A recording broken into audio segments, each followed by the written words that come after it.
Javohir aka ochmang, hozir rasxod tushasiz yana. Nimaga yoqmay qo'yasiz aka? Yana qanaqa rasxod? Antifrizni ishlatish jarayonida va almashtirish jarayonida top 3 ta xatoliklar.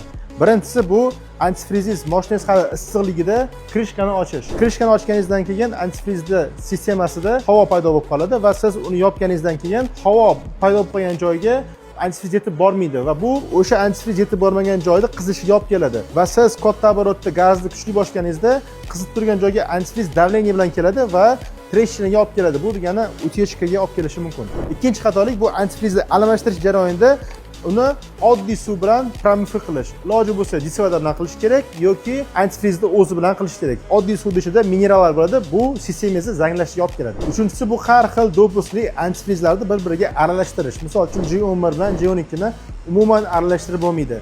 Sababi bularning prisotkasi har xil qilingan va bu sizga mashinangizga katta rasxod olib kelishi mumkin.